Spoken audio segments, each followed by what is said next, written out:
should be spent with American products and American workers. Well, here's what happened. A lot of folks, both parties, didn't pay much attention to that, but not anymore. We build American, we buy American, and we are American. Folks, thanks in part to the CHIPS and Science Act, the United States is investing more money in research and development than ever before. During the pandemic, a shortage of semiconductor chips about the size of the tip of your little finger drove prices up for everything, from cell phones to automobiles. Well, instead of having to import semiconductors, which America invented, I might add, private companies are now investing billions of dollars to build new chip factories here in America. And we're creating tens of thousands of jobs. Many of them pay over $100,000 a year and do not require a college degree. Folks, in all, my policies have attracted $650 billion in private sector investments from companies that are bringing jobs back to America, back to communities where they belong. For the longest time, both parties sent jobs overseas because the labor was cheaper and imported the products. Now we're sending product overseas and we're bringing the jobs back here. Look, folks, in thousands of cities and towns, we're seeing a great comeback story. Nearly 15 million new jobs created so far. That's a record. Growth is strong, wages are rising, inflation is down. Individuals have filed to start an additional 16 million new businesses since I took office. Each application to do that is an act of hope. Along the way, we reduced the federal deficit, I might add. It hasn't gone up, it's gone down under us. We cut it by $1 trillion already, another trillion over the next decade, and that's my goal, to cut by $3 trillion by making the wealthy and big corporations finally begin to pay their fair share. Folks, look, I'm a capitalist. If you can make $1 billion bucks, wonderful. Just pay your fair share, man. Not 8.2%. If you paid 25%, we'd have $500 billion more over the next 10 years. To cut the deficit, to provide child care, to do all the things we need to do. But there's more to do. Look, for example, I know the cost of housing is critical to families nationwide. If inflation keeps coming down, mortgage rates are going to continue to come down as well. But I'm not waiting. For those seeking to buy their first home or trade up for a little more space, I propose a tax cut that will provide $400 a month for the next 2 years. Because every family deserves a place to call home and a place to have your American dreams come true. Look, millions of renters are also out there in trouble. We're also cracking down on those landlords who break the antitrust laws by price fixing those rents. Landlords should be competing to give folks the best deal, not conspiring to charge them higher rent. We also cut red tape so more builders can get federal financing, which is already helping construct a record 1.7 million new housing units nationwide. Because of you. And the federal budget that I'm releasing today has a plan for 2 million more affordable homes, including housing, a housing innovation fund to help communities like yours build housing, renovate housing, and convert empty office space and hotels into housing. Housing for renters, for owners, middle-class families, and folks struggling just to get by.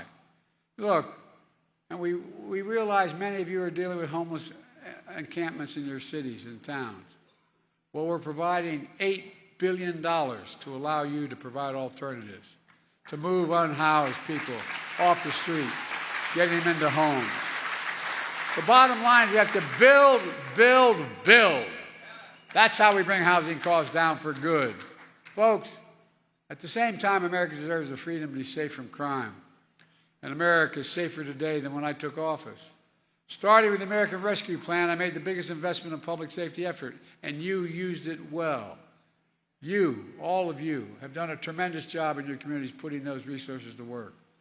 Using federal money to hire more officers for effective, accountable community policing. Expanding violence intervention programs to help prevent crime.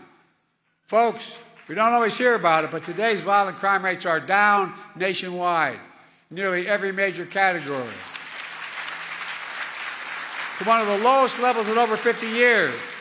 But there's more to do. But we're making American progress, serious progress.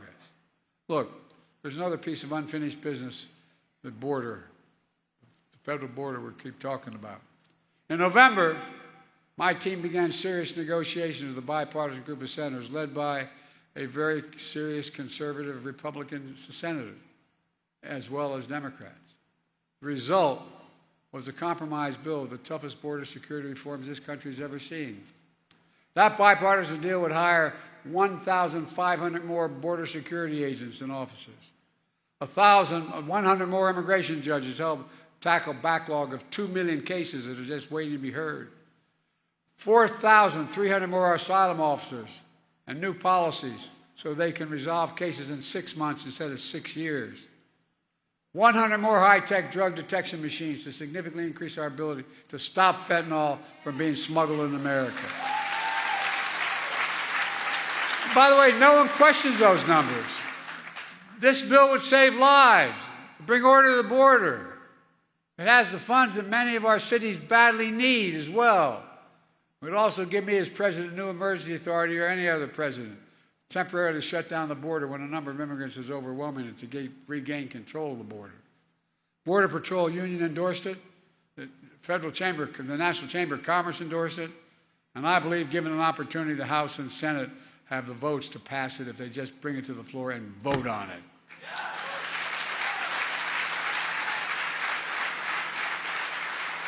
But up to now, politics has intervened. Folks, we have to end the games. We have to deal. This deal is about a win for America. Your cities and towns, you all face the issue every single day. So it matters to you, your community, to tell your members in Congress to show up, show a little spine, and pass the bipartisan border security bill.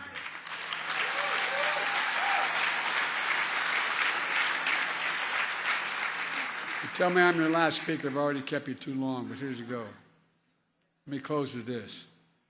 Last week, I delivered my State of the Union address, where I said,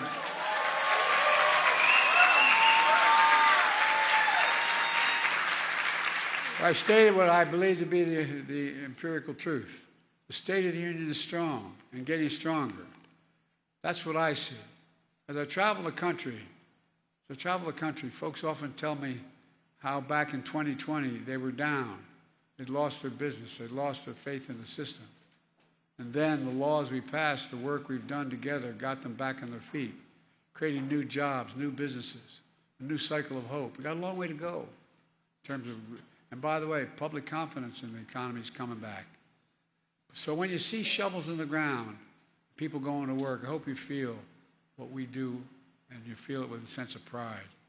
Pride in your hometowns, pride in making a comeback, pride in America, pride in knowing we can get big things done when we work together.